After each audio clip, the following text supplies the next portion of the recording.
After choosing empowerment over dread, I began searching for meaningful and effective solutions to put into practice in my own life.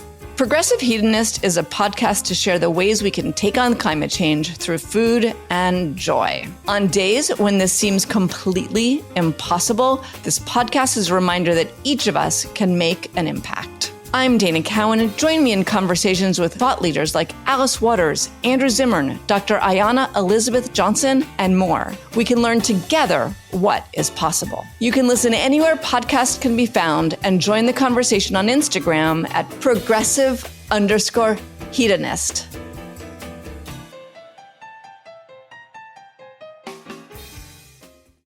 You're listening to Heritage Radio Network.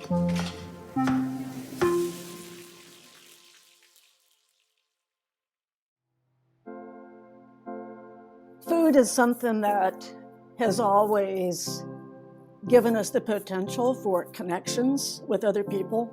So it's not surprising at all that at a time when, and there's a lot of stress, very real stress about economics and health and politics, it's not surprising at all that food is something that gives us these connections on an everyday basis. So making cookies that you got the recipe from your grandmother, that gives you that connection to the past. And it's not so much nostalgia as a real need to feel connectedness. And that connectedness is giving us comfort. On this season of Meat and Three, we're digging into the theme of hometown heroes. As we've explored this idea with our team, another theme has emerged: comfort foods. And it's really no wonder that we would associate comfort foods with home. As you just heard Professor Lucy Long share, home is where the food is, whether that's a physical or emotional space. These comfort foods evoke memories of meals shared with families and friends, and those connections play a significant role in shaping our cultural identities. In today's episode, we're revisiting some of the best HRN stories that make us feel warm and fuzzy inside, and maybe even a little bit hungry. From hearty Italian beef sandwiches in Chicago and plantains across the diaspora to dreamy bowls of rice in Los Angeles, these dishes are an inviting embrace from us to you. I'm Taylor Early, and this is Meat and Three on HRN. Meat and Three. Meat and Three. Meat and Three. One meat, three sides. Food, news, and storytelling. A square meal for your ears. Meat and Three.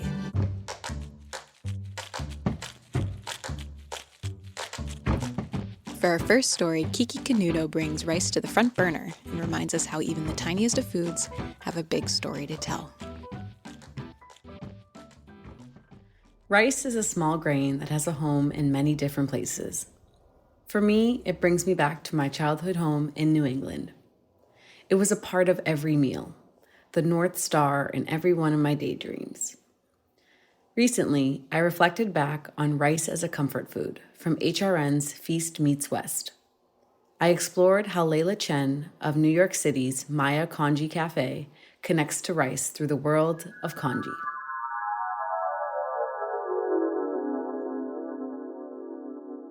I never thought that I would do congee.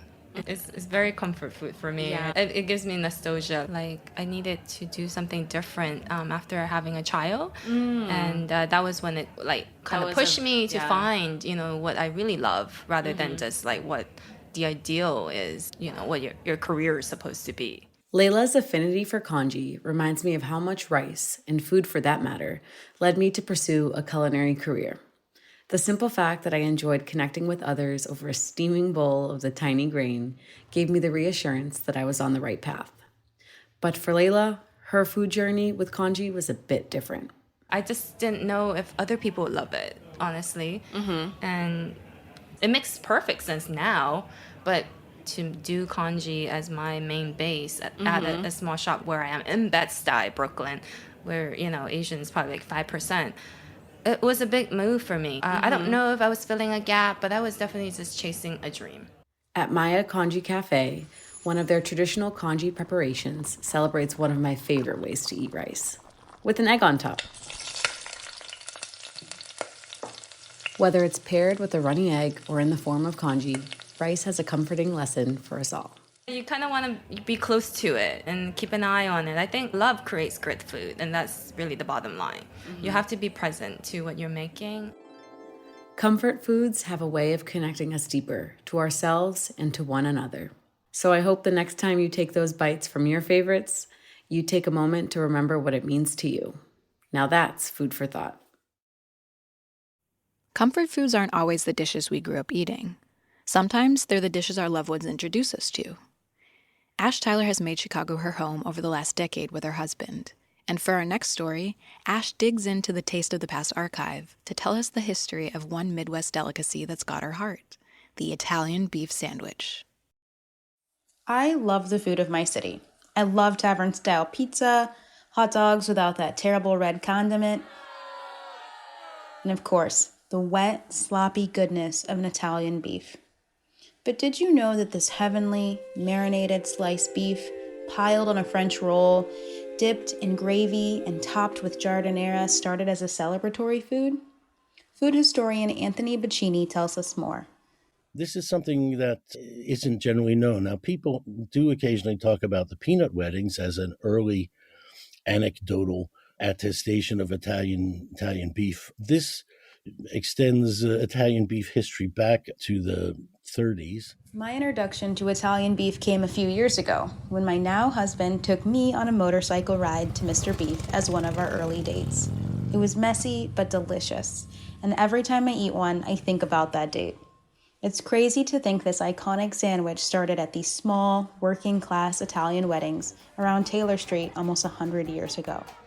Being a poor neighborhood, this was a way to have a big celebration. The main food served at these was roasted beef placed into pieces of bread, sliced book style, and served with gravy. The gravy also acts as a culinary necessity, cooking in broth, breaking down the cheap cuts of meat these families could afford, and turning it into a flavorful gravy. Without the gravy, the dish, it's not Italian beef. Another key piece that makes this sandwich Italian is the communal aspect. Many people couldn't cook these large portions of meat in their homes, so they would have to take it to the local Italian bakery. So families would roast the meat in the bakery, take the meat off to the site of the celebration, and the bakery would make money on, the roasting of the meat, but then also sell lots and lots of these loaves of French bread. So whether you like your beef dry, wet, dipped, or baptized, or strike up the age-old conversation if Al's or Mr. Beef is better, remember where this messy icon got its start. Yes, chef. Oh, yes, chef. Yes, chef. We'll be right back with more Meat and Three after a brief break.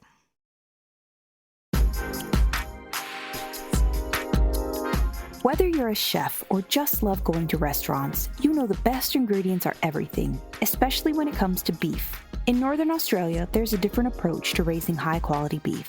Westholme, based in Queensland and Northern Territory, is working with the land to create nature-led Australian Wagyu. They steward 16 million acres of rangeland, guided by their natural ecosystem, and are led by a belief that if they balance the needs of their cattle with the needs of their environment, both can thrive. Their team of rangeland experts and nature managers use a variety of tools like satellites that assess grass health and on-the-ground research to monitor and respond to the welfare of the environment. These cows graze on native grasses like Mitchell grass, which is only found in Australia, along with dozens of other plants, herbs, and seasonal legumes. Cattle are happier when they have the freedom to forage and explore, so Westholme ensures they can roam wild, foraging at will for the first 2 to 3 years of their lives. The result is high-quality Wagyu beef that reflects the terroir of Northern Australia and a flavor suited to complement any cuisine. Westholme believes that when nature leads, flavor follows. Learn more at westholme.com. Welcome back to Meat and Three. For immigrants, moving to a place where your cultural foods are hard to find is a common experience. But finding those foods far from home can be deeply comforting.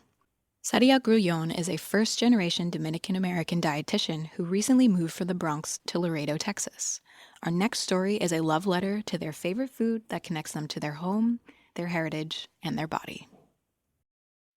Growing up in Jersey with roots in New York City meant I was close to the culture of foods that my parents grew up with in abundance. I could go to any supermercado and get my ajíes, oregano dominicano, cilantro ancho, and most importantly, my favorite ingredient. Such an essential ingredient, and it's plantains. That was Chef Aaron Sanchez talking about plantains, or what I called them growing up, plátanos, on his show Cooking in Mexican from A to Z. I love plátanos so much, I even got them tattooed on my body. I'm serious. I have a plátano verde on my left arm and a plátano maduro on my right arm. I got these because I want to be able to carry my heritage with me everywhere I go, because the plantain is such an essential ingredient in so many different cuisines all over the world. You think about Africa and that ingredient kind of migrating through the Caribbean and then making its way to Mexico, obviously Central and South America. Plátanos came to the Americas with enslaved Africans who not only brought this ingredient, but also their cooking methods, which is what I think about when I think of plátanos and their countless uses. One thing always remains true. No matter how you slice it, plantains have to be cooked. And boy, do I love cooking them. My tattoos are inspired by Joely Saravia's artwork. I drew inspo from her piece, Perfect Balance, because it reminded me of yin and yang, but plátanos.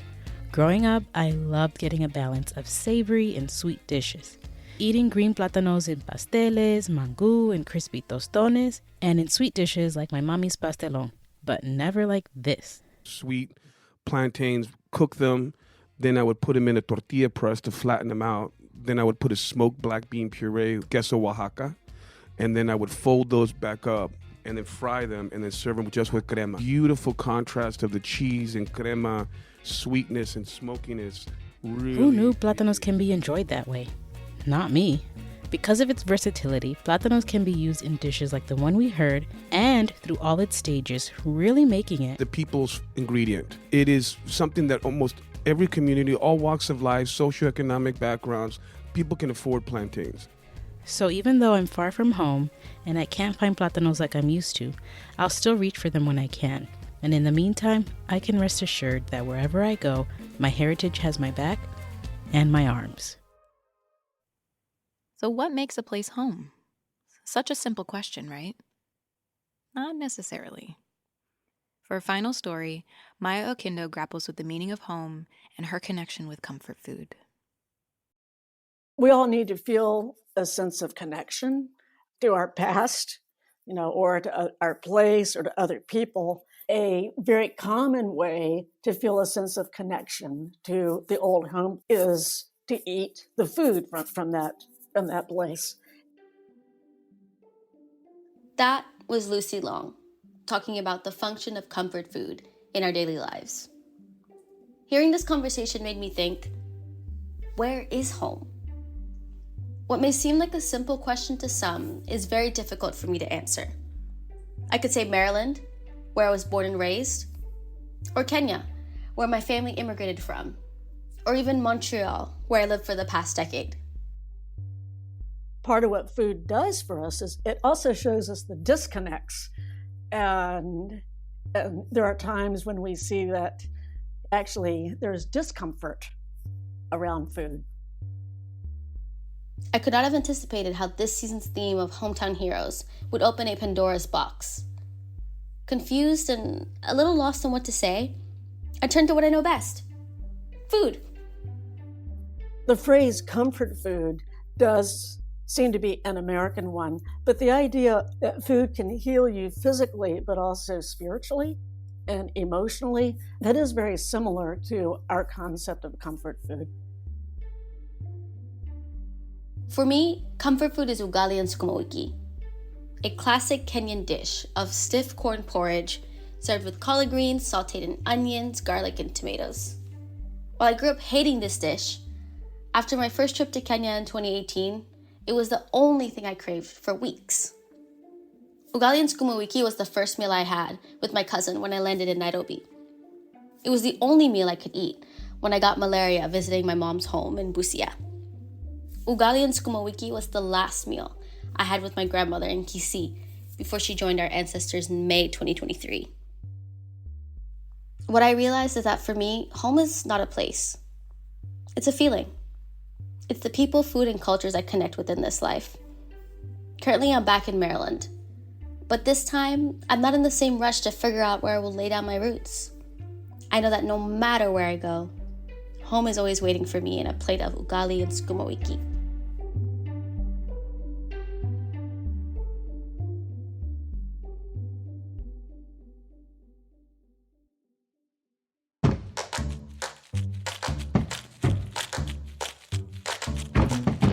That's our show.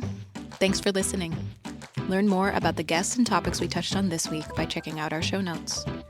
This episode of Meet and Three was reported by Kiki Canuto, Ash Tyler, Zariel Grullon, and Maya Okindo. Our lead producers on this episode were Kiki Canuto, Maya Okindo, and Hieu Huynh. Meet and Three's executive producers are H. Conley and me, Taylor Early. Our audio engineer for this episode was Sam Girardi. Our theme song was composed by Breakmaster Cylinder. This program is supported in part by public funds from the New York City Department of Cultural Affairs in partnership with the City Council. Meet and Three is powered by Simplecast. Meet and Three is a production of Heritage Radio Network, the world's pioneer food radio station. Learn more at heritageradionetwork.org and follow us at heritage_radio and at meaty.gram. And please stay in touch. Whether you have a story idea or just like to say hey, write us at ideas@meetand3.nyc, and that's all spelled out.